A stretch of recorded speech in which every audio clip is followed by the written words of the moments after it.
I am Blaze Bailey. You are experiencing probably the best show in the world, Puppets Corner.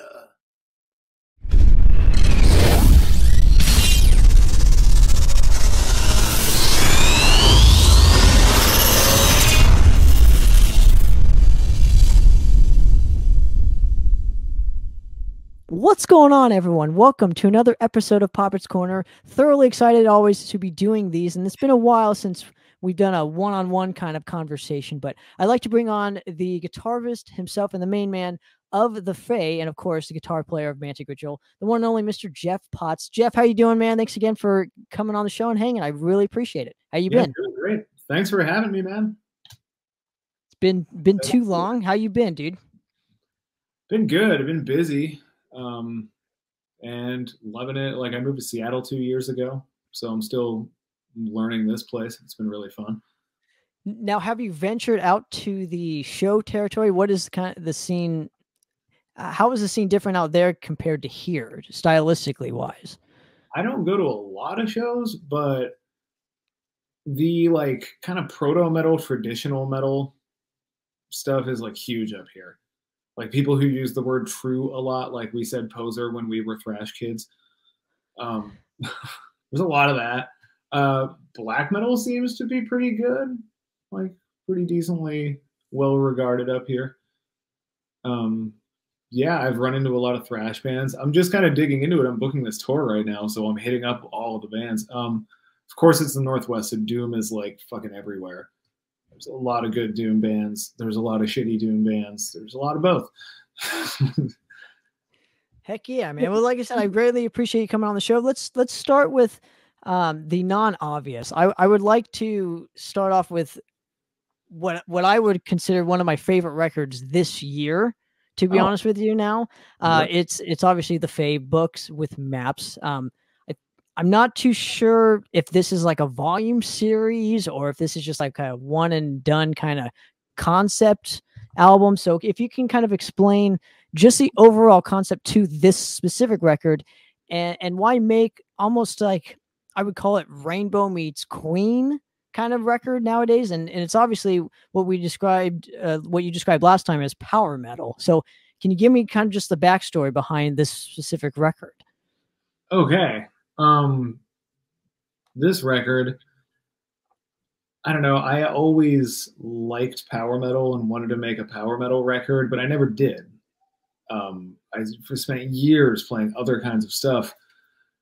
So it's something I always wanted to get around to. And I found myself in a time when I had quit Gygax. I quit and got fired from Gygax at the same time. And,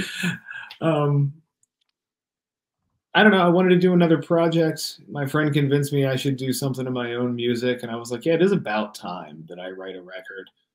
And I was like, oh, it's going to be fantasy metal. But I kept thinking, like, what do I have to contribute to the genre? And what I have is what I find to be pretty rare among fantasy metal fans. And that's that I like fucking rock and roll. And I spent years playing thrash. So, like, I don't know, I was going and watching all these melodic metal bands and none of them like bring it live. I'm like, I can see why this kind of falls flat for a lot of people. So I started thinking I want to make like the Rory Gallagher rock and roll power metal record. So yeah, it's just me throwing in it's also all the stuff that no one in the bands I played in wanted to do. Long, weird songs that go places and change, and I don't know.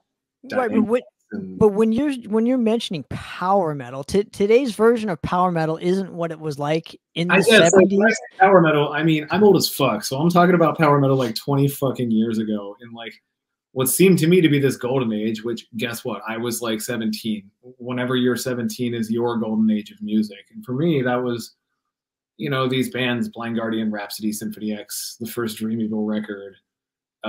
One specific Darkmoor record. I got into this melodic virtuoso guitar stuff and found Yngwie and found the early Halloween, Gamma Ray, whatever. I really liked all that stuff for a long time. I'm kind of over it now because, like, I don't know, the new stuff doesn't always do it for me, and or like I probably just burn myself out on it. So I don't know. I wanted to come back to the idea of fantasy metal with like kind of where I'm at now, instead of making something that sounds like Rhapsody and something that, you know what I mean? Well, not even that, but your definition of power metal, like I said, going back to like Queen 2 meets, I would say, Rainbow Rising. Right. So This is like, to me, that was like kind of my thing, is like I spent a lot of time listening to music and was like, this stuff goes back way further than that. Early Scorps records, you know, Deep Purple was doing this stuff. Rainbow was definitely doing it. Queen was definitely doing it. Early Rush. Like, look, fantasy metal that's bombastic and dynamic and heavy as fuck and epic and has nerdy themes and like references literature and like, this isn't new. They didn't invent this in like the 80s, 90s, 2000s, and today. So I don't know. I really have always liked that stuff, and rock and roll was my first love. I like accidentally got into thrash. I didn't grow up listening to thrash at all. When I joined Meltdown, I literally said, "What's thrash?" And like, I remember being at their jam space, and they said, "Well, we do a couple covers off Kill 'Em All," and I said, "What's Kill 'Em All?" And I watched Dan and Adam slowly look over at Ben with this look that just said, "Where the fuck did you get this guy?" well, you know, speaking of, I came back the next practice and was like, "Yeah, I learned all the solos to Jump in the Fire. It's all Zep 2 licks, man." Like, well, obviously you're the perfect kind of lead player with your influences because they're so different than what Mantic stylistically wise does. So I'm generally curious for you, and you know, how do you still balance your love for playing with Mantic? You know, now that you have the Fae, how do you balance the overall just, I guess, love just to play with Mantic Ritual? Is it just the love to play with Dan and Ben and Carlos? Is it just the excuse to play with them, or is it like generally you like playing thrash metal and obviously rock, and I would almost call it fantasy rock? I love playing the thrash stuff too. Like, it's so much fun. I don't know. It's a blast writing over it. And like, I'm more of just the guitar player of that band. Like, Dan's really running the show. For me, I'm just making music with him. We can probably talk about that later, but yeah, playing with Mantic's a blast. Like, hanging out with those guys again is so much fun. Just coming up with parts with Dan is really cool. So okay, that kind of answers my question and whatnot. So, you know, do you see yourself, your main focus as the Fae, or are you like, again, how are you going to balance it when touring comes and all that fun stuff? Mantic's not really going to tour. We're not really interested in doing that. We want to play a couple shows for sure. Like, we want to do it. We've had a few fall through. But like, it's neither of them are busy enough that it matters really. Like, the Fae is like my project and my baby, so I like kind of give it precedence. Like, in fact, I am right now. Dan's like, "Yo, let's get together and iron out the pre-production for the full length," and I'm like, I am releasing the Fae record by myself right now and booking the Fae tour by myself right now, and like, Mantic has to wait till mid-October. So right now it's taking precedence, but only for a couple of months, and like, and obviously they're generally supportive of this, right? Because I know a lot of guys kind of get kind of jealous when it comes to other members releasing stuff, and it's weird. It's a weird dynamic that bands have. I never understood it, but it's nice to see that kind of support is my point. Oh, totally. Yeah. Yeah. They're all just like, "Cool, you're making music. Sweet." Like, no one, yeah. Do you see the like Fae? We don't play. We're not like living in a van together anymore, you know? We're just like dudes with a lot of hilarious inside stupid jokes. Do you see the Fae almost becoming a van kind of band and touring throughout the States just nonstop, or is this just like, you know, we're going to do a couple shows, weekend fly-ins, and you know, if you got offered like a walk-in gig or something, you take it? Or my goal for the Fae is to play sweet music with people I like, and like, whatever form that takes. We're doing like an 8-day tour in September, October. It's going to be really fun. Just like Pacific Northwest, shoot down, do some stuff in SoCal. Like, oh, okay, well, I'll see you there. But you know, so so Oceanside's already booked. But like, there you go. What I want to get out of it, my goal for a music career is simple. I want to go fuck around in Europe with my best friends for 2 weeks for free every summer. Like, and play music and travel and have a blast. And like, I would love to do that once a year in the summer, occasionally record a record, get to be creative. And why release a record just right out of the gate for the Fae? And where I'm going with this is because you didn't approach that obviously with Mantic, coming back into the fold. Yeah, we were in two different places when these things started. The Fae record, the conception of this record is like completely stupid, and like, so I had quit / got kicked out of Gygax, and hanging out with Nico, one of my best friends in the world, amazing bassist, amazing everything player, amazing engineer, killer dude, and he was like, "Let's go make some of your music." I know a studio in Argentina that I go to. I play with my friends down there once a year. There's a drummer who's been begging me to do a heavy project, and I don't know anyone else who plays that stuff. And the studio is like $200 American a day, and it's really nice. And I was like, what? So flew down, rehearsed for a week, recorded for a week. We had plans for a singer. It fell through. We spent 6 months looking for another singer. We found one. They fucked around for 6 months and didn't get the work done. We decided to get another one. Blah, blah, blah. Almost 3 years passed. Because what I had planned was like, I'm going to get a pro-ass singer. I'm going to get a dope-ass rhythm section. I'm going to write some cool music. And we're going to bring back to power metal what it needs, which is that imaginations from the other side, ballsy fucking thrash energy. And like some rock and roll. And like, Zeppelin Fantasy's cooler than Dragon Force Fantasy, so we're gonna bring that back, and like, let's go. And then couldn't find a singer, couldn't find a singer, couldn't find a singer, couldn't find a singer. And during this time, my whole conception of what I wanted the band to be changed.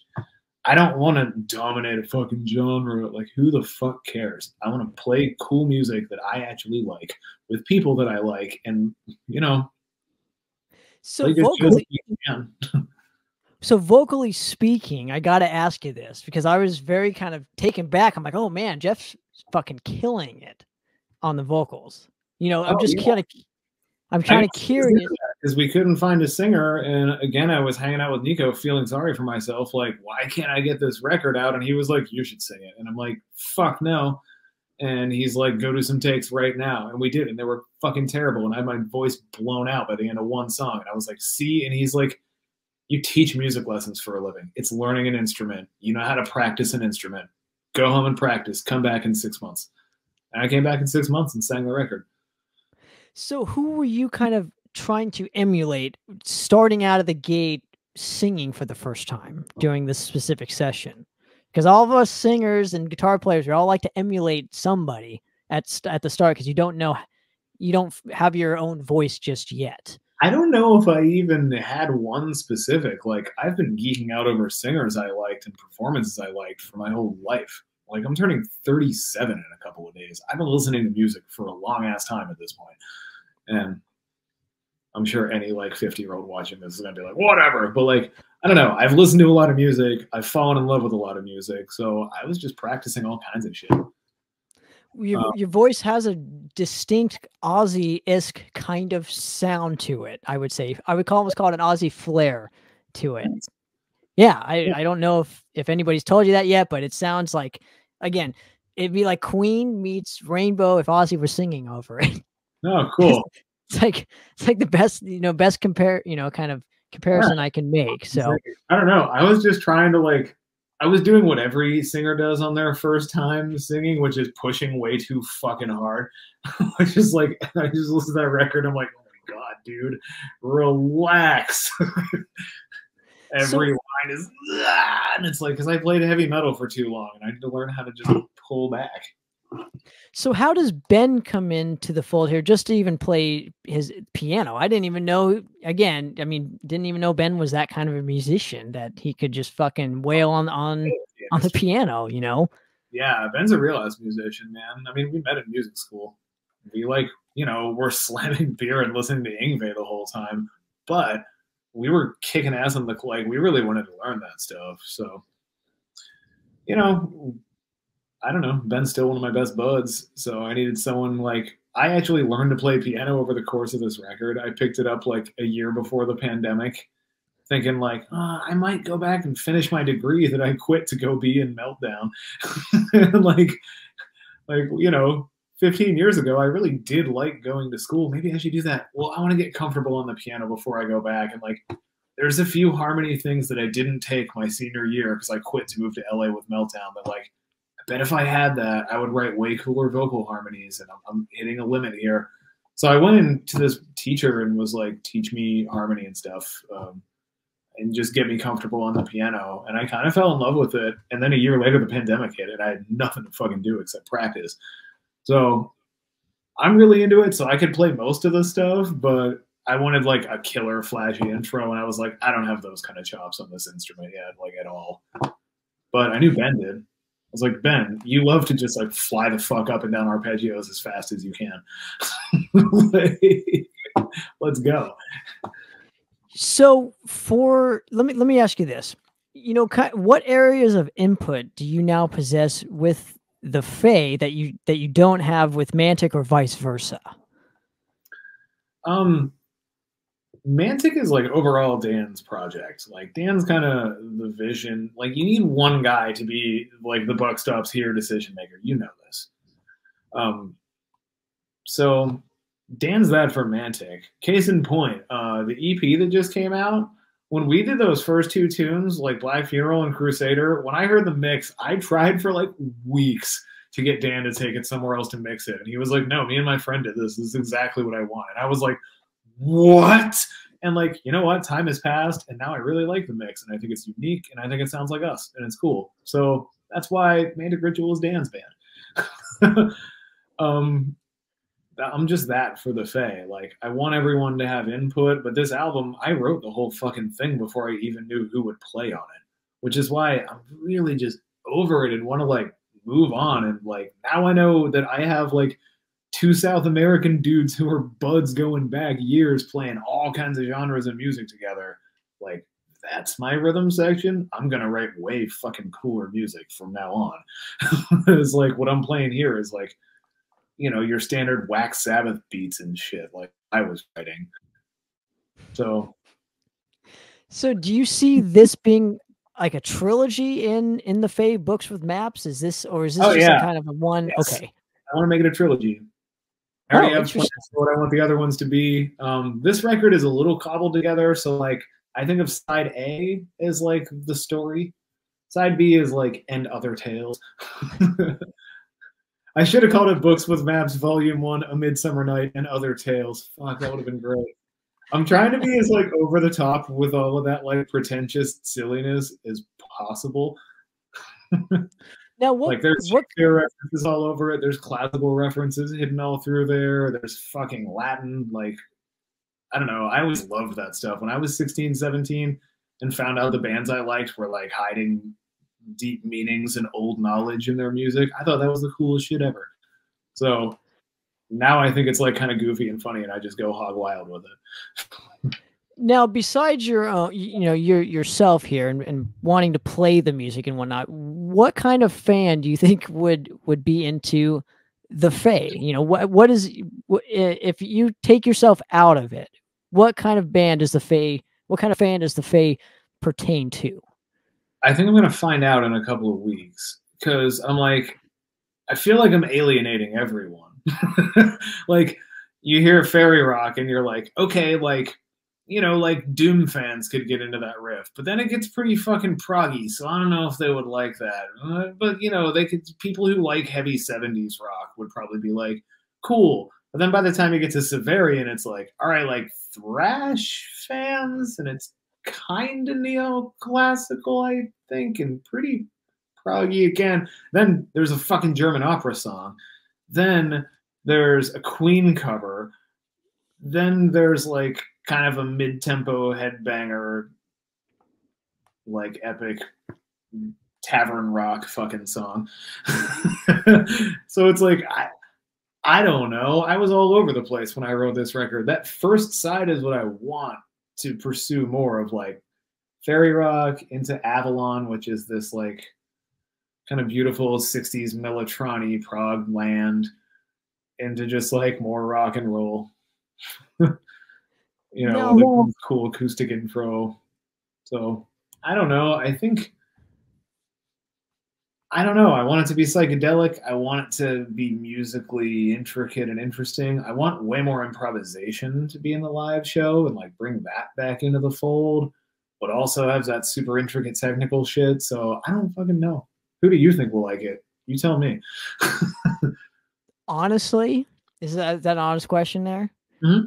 I think fans, like I said, like I mentioned before, if you're a fan of, I would almost say Scorpions, you know, Ritchie Blackmore's Rainbow, old Queen. I mean, like the first like 3 records up to like Sheer Heart Attack, will really enjoy this record. And maybe some old Sabbath and Ozzy if you like that kind of stuff. Kind of thrown in. So I guess it's the old rock and metal fan will. Yeah, you know? I hope so. Yeah, I don't know. I want to give something to old rock fans that like, I noticed this thing where like, I find when I go see bands that bring that vintage vibe that I love so much, like I have a Zeppelin tattoo on my door is the Zeppelin tapestry that was my first ever band poster. Like, I love this shit. I have like Queen and Rory Gallagher shit all over my room. Like, but when I see the bands who bring that back today, most of them, definitely not all, have like either the stylistic stuff or the chops of these old bands. Because everyone's like, oh, it's all about being stoned and groovy and having an expensive vintage amp and having a fucking cool outfit. And it's like, yeah, that is all cool and that does all help. And your cool fucking tone is actually really transporting and you got this all down and your songs are good. But like, man, Black Sabbath were wrecking good musicians and like did their homework. They didn't just learn the Sabbath songs. Like, no. Those guys could really fucking play. That made it so much more exciting than like you see someone set up 16 cabs and 4 expensive Marshall heads and it's like, cool, I'm gonna be bored as fuck for an hour and a half. Well, but what Sabbath also brought to the table were songs. So I think that's overall with these vintage style bands, mostly rock, I would say, the songs just aren't there for me personally. But what I found with this, you know, obviously this is your first record. So I know it's only going to get better from here, but even on this first record, I was like, there was something catchy to it where I just want to keep listening back to it. And I find like a lot of vintage old school style bands just don't have that. So I don't know what how your formula is different than the rest, but it works for me. I guess I'm not even really trying to be vintage and old school. It's just that like I'm trying to be honest. And I grew up like with all this vintage old school music and it was all unironic. Like I was a country kid. We didn't know what was cool and what wasn't. You know, we had FM radio and beat up pickup trucks and like what we could find from like someone's older brother. But even that, like that relative isolation, like it kind of keeps you in the past a little bit. Like I have a lot of interests in common with people who were like 10 years older than me often, because if you lived way out in the friggin' sticks, it just took stuff a lot longer to get out there, especially before the internet. So I don't know. I'm not like, I wasn't consciously trying to be old school. I was just trying to do like, what would I think is cool in this song? Like, oh, this Sweet Deep Purple organ, of course. I don't know. And I think that's what's missing is the honesty. When it comes to, because people just kind of want to sound old without having the songs. And I felt like this, you know, obviously it's going to grow more from here, but I really feel like there's a lot of potential to have great songs and not just sound like an old school band. I have a lot of tunes written for the second and third albums. Like I have a big old backlog of music for this project, full songs and riffs and things. And like some of it's this very like, you know, if you listen to Avalon and it's like, oh, is there like a tinge of like yes in this? And it's like, yeah, I really like pretty prog. So there's some of that like very like majestic, magical 70s rock, you know, fantastical lighter Zeppelin moments, etc. But like I don't know, there's like weird, big, heavy, like the Sabbathy angle. I was like, you know, I never wrote like a really massive slow tempo riff. So I wrote like a ridiculous one. And like I was like, I'm just gonna take this as far as I can and see what happens. And like I tried to write something really modern because I was at a concert and Tyr was playing, and I was like, wow, back when I went to MI 15 years ago, everyone was really into this band, and I watched them, and I was like, no one in this band seems like they've gotten a new musical idea into their heads in the intervening 15 years since I last checked in on them. They're doing the same fucking stage moves. Like, this is so fake and dishonest and dead inside. And like, look, we all love metal and everyone wants to keep it the same and decide what real metal is, but it's like, you're strangling it. Like, you can freeze something in time forever, but that's not a blessing. It's a curse, and it'll just rot from the inside. And I had this big shocking moment where I was like, ugh, heavy metal is like the fucking picture of Dorian Gray. And then I was like, I should write a song about this. And then I was like, I should push myself to take all the things that I hate about modern bands and try to write a song that uses them. So I took an octave down pedal and tried to write like a gent riff, because I think that shit's fucking lame. But I was like, you know what?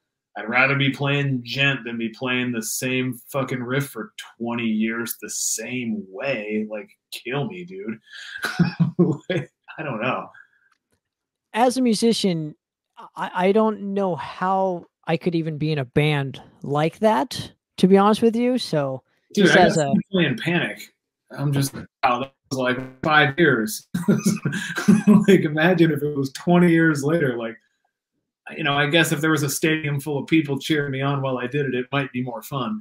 But like, ugh, still rather not.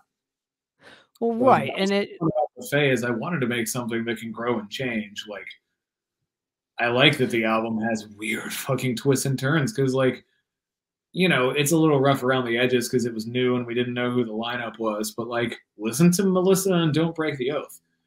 Like, it's weird having not heard them for the first time for so long, but when a new song starts, it might be like a 2.5-minute headbanger that's verse, chorus, pretty much. But even then, it's trickier than it sounds.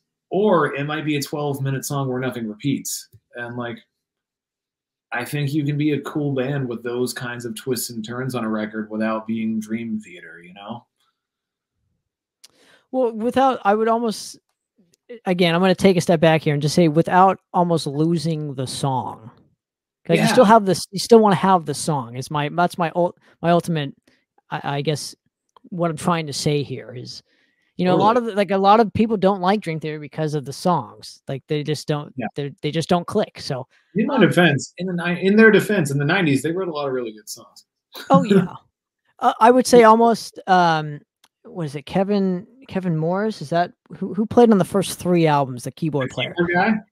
Yeah, it seems like after he left, that's when I lost interest in Dream Theater. It was like the first 3 records. So I like his records, but everything else less so as time goes forward. Right. Anyway, now, let's move ahead real quick too, and I want to mention this. You know, you're always have been in a band where like you've done like 1 record and then either, you know, left or whatever transpired. This will be the first kind of project besides Mantic, obviously, but consecutively, hopefully within the next couple of years, where you have an album and then an album and then an album, not just like an album and then like 10 years later an album comes out, right? You'll have wow, like I didn't quite put that together. I've never put out 2 records with a band. I don't know. Well, I'm not trying to put you down. It is what it is. Everybody has their own path here. Maybe I'll have to get you back on with the next Faye record and ask you this, but I'd be curious how you would feel doing a consecutive record and 2 consecutive records with the same band back to back. I can't wait, especially because I know like who the band is now, and like when bands do callbacks to earlier stuff and quote it to like tell part of the story, I'm like obsessed with that. So I want to go wild with it. Like I think I would love the next record, or like maybe an EP, to just start with The Singer and the Seven Part 3, and it just starts with like the way it ends, and I'm like, that'd be really fun.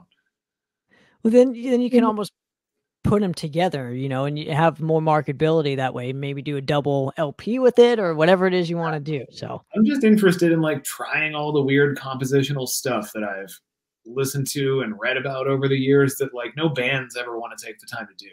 So I'm like, all right, what if all the albums flowed together musically? That'd be fucking sweet. But it just is kind of a lot of work, so a lot of bands don't want to do it. And like it's pretentious and lame and dorky, and I'm like, good. You know, oh man, we can't do that. That'd be so gay. Said literally every band about most of my ideas forever. So I'm like, I'm gonna make a band named around fairies now and do all of these things. Like, why not? Like the coolest folklore and like this connotation of like, no, you can't have all the albums flow together. That'd be gay. Like, you've been at band practice. of course, you know. I feel like that's what people say about any like really over the top performance idea and stuff you can do with your show. And like, I don't know, I love all the bands that do all that shit. Like cool, weird crowd participation shit and like weird, unique stuff in your show and some kind of over the top element. Like, I always think that shit's super fun. I remember all the bands that do that stuff. Well, again, what you're hearkening back to is honesty here. You got to be honest as a musician. Yes, so, yeah. Let's move ahead real quick if you don't mind, because obviously we got another kind of release to promote here. I'm just gonna go ahead and show it. So, right on. Walk me through the whole process of just getting back together with Dan and Ben and possibly Adam. I don't know. I heard rumblings with that. So if you can help me just tell that story of how Mantic actually came to be in 2021. Yeah, I guess it was 2021. Might have been 2020 that it started. I drove across the country just to visit home during the pandemic. I didn't want to fly. It was when things were like fucking crazy. So I was like, all right, I'm going to do a solo road trip from Washington to Pennsylvania. And I did, and it was sweet. I'd never driven that northern route before. So I got to cross off almost all the states. And I was like, I'll get there. I'll like hang out by myself for 5 days, take a test, or just do like outdoor hangs and whatever. Because it was summertime. It was awesome. So I went, saw my parents, you know, kicked it in Pittsburgh for a couple days, like got sick of my hometown, went to Pittsburgh and hit up Dan Wetmore randomly and was like, I haven't seen you in years. We should have a beer. He's like, okay. So I went over and we got chatting. And at some point, it became like, oh, band stuff and, nostalgia talk. And I was like, dude, I got to tell you, when I go to shows in LA, like good shows like King Diamond's coming to town or that Halloween reunion thing, I'll get stopped like 3 or 4 times by kids that were not like our friends. And they'll be like, yo, Mantic Ritual, what's up? You guys were the coolest thrash band, whatever. And I'm like, dude, I didn't have a beard back then. It has been over 10 years. I'm not the front man of this band. And I'm just like, FYI, Dan, this is happening. And I'm like, so, we done good out there. We worked hard and it was cool and wrote some good tunes. And he's like, oh yeah, once in a while I like go on YouTube every like once a year. I'll go see if there's any new comments and people are still commenting, man. They like it. I'm like, yeah, I teach now and I have some kids and we're on a bunch of top 10 list shit, man. Like, that's fun. He goes, well, I'm talking to Ben a lot again. We should make a new record. And I was like, I had always thought that would be a cool idea. Ben and Dan had kind of just moved on to other things, I think. But both of them were like playing again.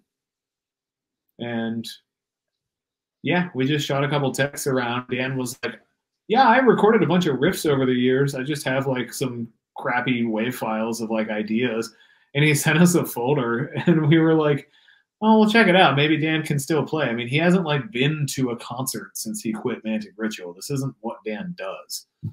Dan has this musical outlet and like he has his own music where he plays everything. And it's kind of this like Beach Boys indie stuff. Really cool. But he sent us this folder of riffs and we were like, this shit's dope. Like, wow. Yeah.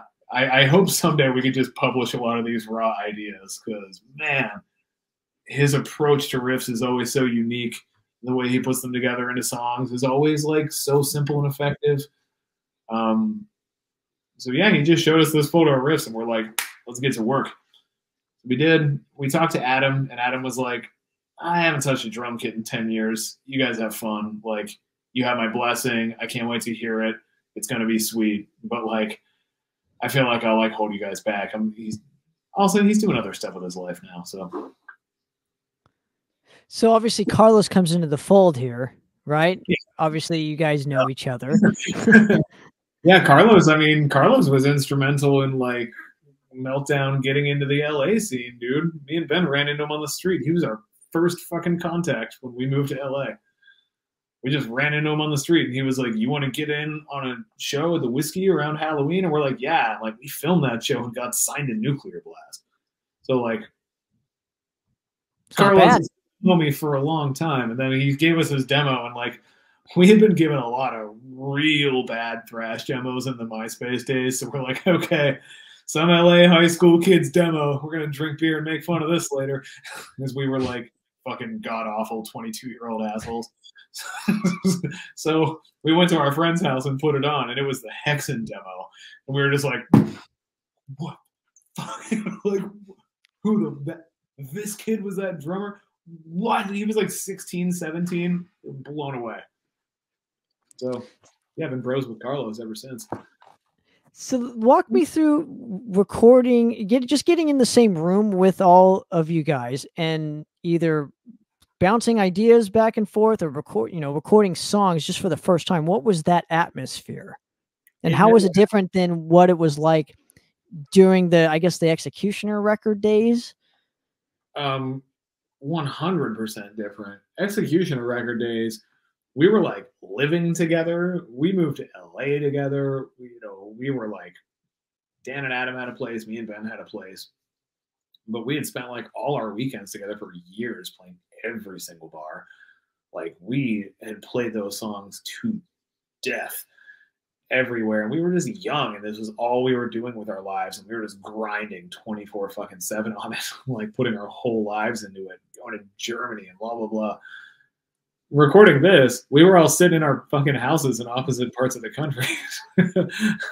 Yeah, we did it all remotely. We have zero budget. And it was like, how are we going to write some songs? And I'm like, I've done a bunch of remote projects. It'll be fine. So Dan sends me riffs, and he tells me what tempo they are, or if there's tempo changes, like where they're at. I drop them into a Logic session. We get on a Zoom meeting. I share my screen and my audio. And Dan goes, all right, I'm thinking like straight thrash beat at this part, switch to the ride here. Snare goes to the downbeat here. Maybe we can add some double kick, but it has to be something interesting, not just straight. Like, I don't know, I'm feeling this part a little more groovy. Can you do something? And like, we just iron out the super basics, and then we'll just put markers in of like crazy drums here, whatever here, blah, blah, blah. We get off our meeting. The next night, I take a couple hours and go through fine-tune drum parts. I send that to Dan. I send it to everyone. We all listen for a couple days. Anyone gives me any notes, I do that. Boom, pre-production track done. Send it to Ben and Carlos. They record it in LA. Dan adds guitar. I add guitar. Dan adds vocals. Oh, so you literally, don't add a heck of a lot to Mantic just in terms of songwriting. Yeah, this time around, Executioner was all Dan and Adam. Now it's Dan and me, which is cool. I never got to like be a creative force in Mantic really last time. I had like 2 inputs on Executioner, which I'm proud to say are the Black Tar Sin. Yeah, that and the middle of By the Cemetery, where we take the 2 main riffs and just do them through all kinds of different keys while Dan solos over it. Obviously a Jeff idea. That's literally my only and that and like, Jeff, play something super fast at this part. Like, that was my whole creative input to that. So now I kind of co-write with Dan. Like, he does the writing, but I end up giving him a lot of input and a lot of like, hey, I'm hearing something here, and like he likes the way I write drums, so it works. Awesome Interesting. version of this Crusader. Have you noticed that in Crusader, when the main riff first comes in, and whenever it kicks in after that little break for the rest of the song, one is in a different place in the riff, like the beat falls in a different place? It's because Dan sent me the riffs, and he was like, you know, just straight up like highway rock beat. And I'm like, okay, I'll just do this before we even meet up. And I programmed drums to the whole song, hearing the beat in a different place than Dan did. Like when I heard the riff, I just like heard one in a different spot. So I programmed the whole song, and I'm like, hey, why are you adding a beat at the beginning of the chorus and dropping a beat at the end of it? Like, it's cool, but it's fucking crazy. And he's just like, I'm not doing that. And then he listened to it, and he's like, no, that's not how no, one is on this note of the riff. So we decided to keep it my way for the intro, because it would just be a weird like flip. Interesting. So how have you found your lane in terms of working with Dan? I mean, would it be the same as if you had, you know, first started when you were if and when you were writing with Dan in 2010 era? No, because I was pretty clueless to a lot of this kind of music when Mantic Ritual was writing back in the day. Even earlier, like, you know, that album, we recorded the original version of it in like 2006 or something. I don't know. It was right before we moved to LA. And, you know, we had managed to scrape together the t-shirt sale money to get it mixed. So that must have taken a couple of months. So I don't know. Back then, I didn't know any of these old school bands. Like, I knew some of them, but I just hadn't listened to the same stuff these guys had. I just grew up in a totally different, like, I get into metal in all the wrong order, so I just didn't have the taste of it all yet. Like, I got into classic rock, then I got into like modern prog and power metal, and learned to like do all these crazy shred things, and I still hadn't like listened to like Peace Sells. Like, you know. So let me ask you this from a musician's point of view, right? Where are you at from a musician's point of growth? Meaning, what have you learned that I guess the most, and maybe in terms of songwriting or playing, that has kind of benefited you the most today, sitting here talking with me? Ooh. I don't know, man. Like, I'm a music geek. That's like my role in all the projects, is like I'm the dude who likes theory and likes production and likes, you know, I like the details of it. I think they make it what it is. You know, you can hear, and like the details, this doesn't have to be talking about Bach and Shostakovich. I love that shit. I go see it live all the time. But like the details can also be like, look, if it's just fucking eighth notes on the low E string, I can tell when it's Melee from Creator. Like, that's a cool, like, I don't know. I get a lot of fascination out of this stuff. So there's tons of shit to pay attention to, but learning to listen, like to stop and listen, is really important.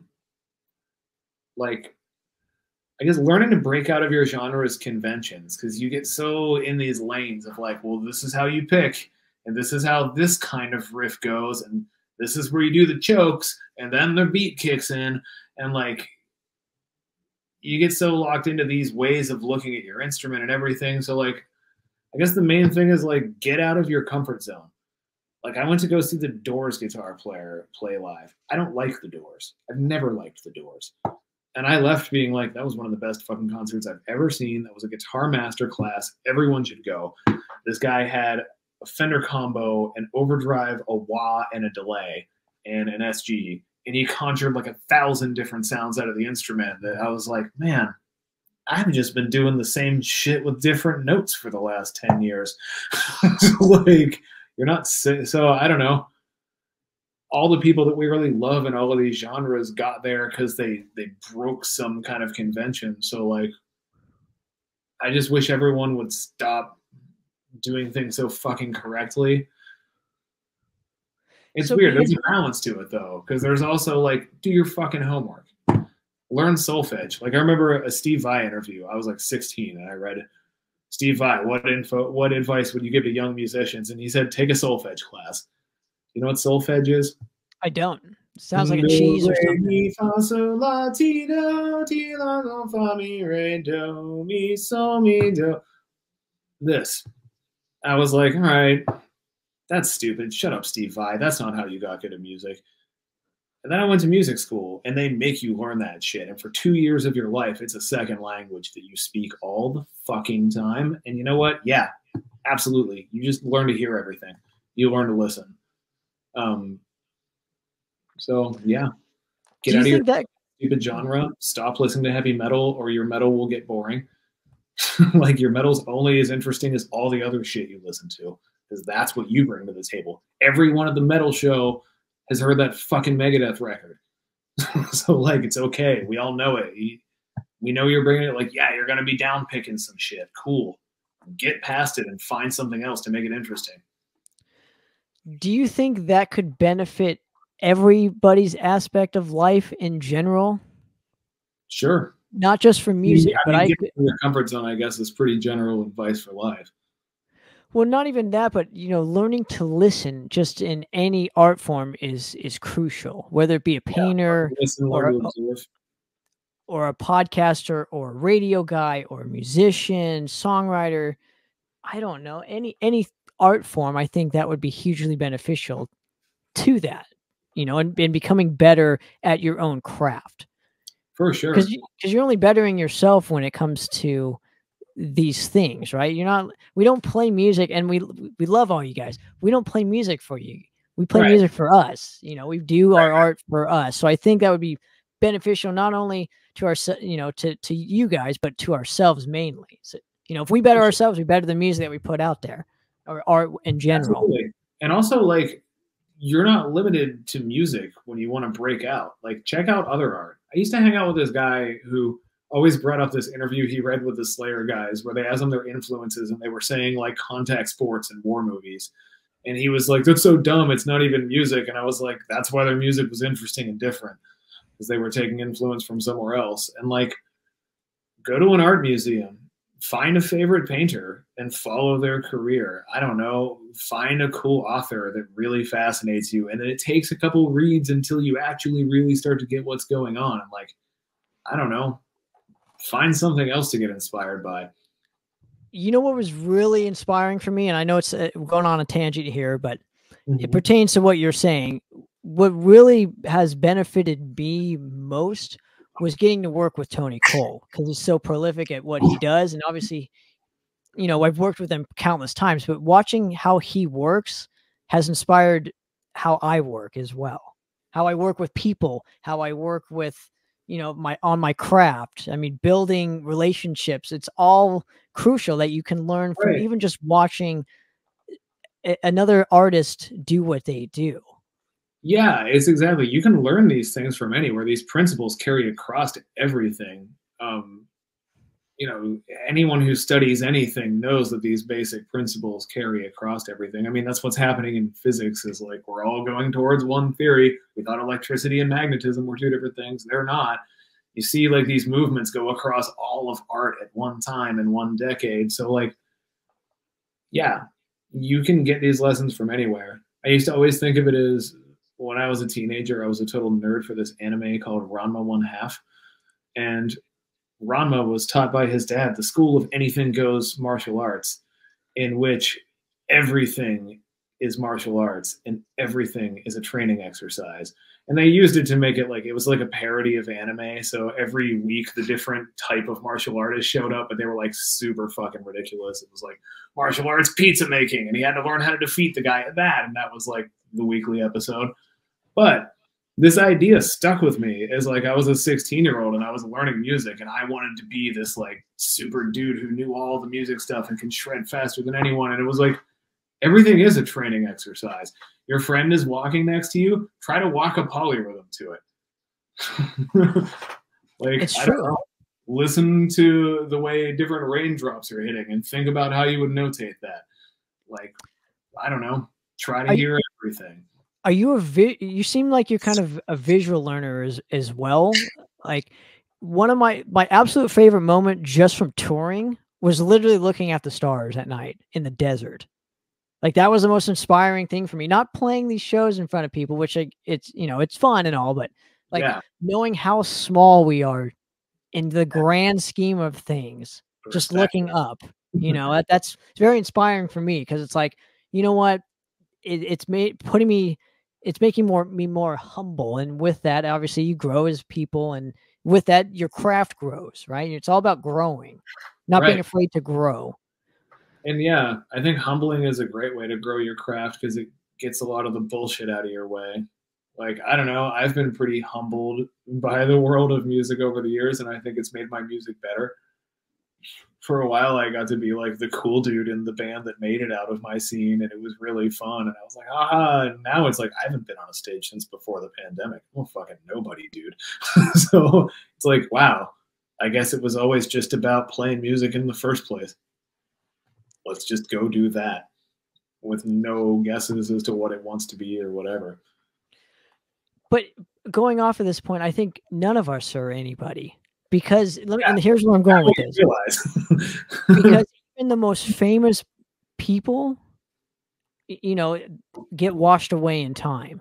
Totally. I mean, God, I lived in LA for 10 years. I ran into plenty of them. Well, but I'm saying, even like and I love him to death, but like existentially. Yeah. Right, but I'm talking even like Michael Jackson's and Elvis's, like even people of our time, that are literally the most famous people of our time, will get washed away in the next 1,000 years. Would you say? I mean, we're living in this digital age where they won't have the codecs to decode all the data we're sticking on these magnets right now. So, like, we're in a dark age right now. It'll disappear. Like, that's just not going to be a thing. We can't read a lot of shit from the 80s. We just don't have the equipment to do it.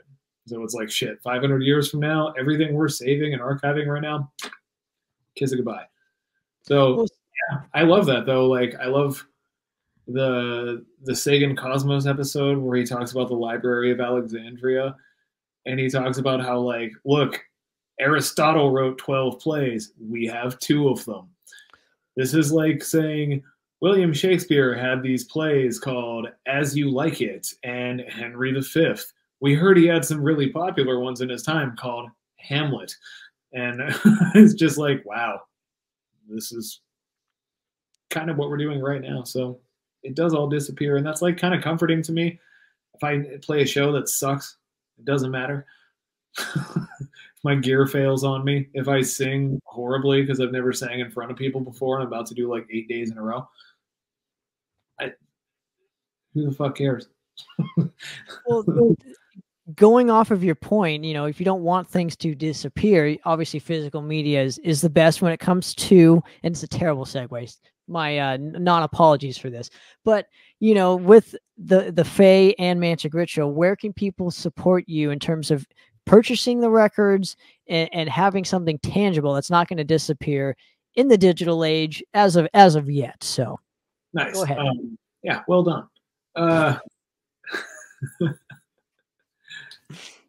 Bandcamp, I think Mantic Rituals, there's like 2 of them for some reason. When we started working with Barbieri, he made his own because the music industry sucks and so does everyone in it. manticritual.bandcamp.com and or manticritualthrash.bandcamp.com. And the Faye is just thefay.bandcamp. If you just do thefay.net, there's a link tree that has all the stuff. It's kind of fun. There's like the making of videos. I don't know if you saw those. Yeah, I was doing some research today, and I was thoroughly enjoying that. That's like some of my favorite parts when it comes to just records in general. I like seeing how they're made. Yeah. There's an art form to even creating the records, and even how a compact disc is made. I think that's a total art form to have that.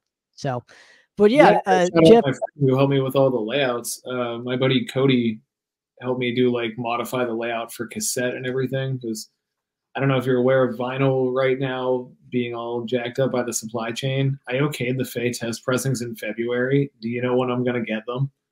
Next February? Yep. February. So, but we made cassettes in the meantime and you improvise. Hopefully, medieval times, the vinyl won't be available for at least 800 years. So Well, Jeff, I want to thank you so much again for giving me a couple minutes of your time here. I always generally appreciate you and everything that you bring to the table in terms of art and music in general. And like I said, I hope you're doing well, man. Thanks so much. You as well. Thanks, bro. See you next time. For another episode of Poppert's Corner, we're out of here, guys. Cheers.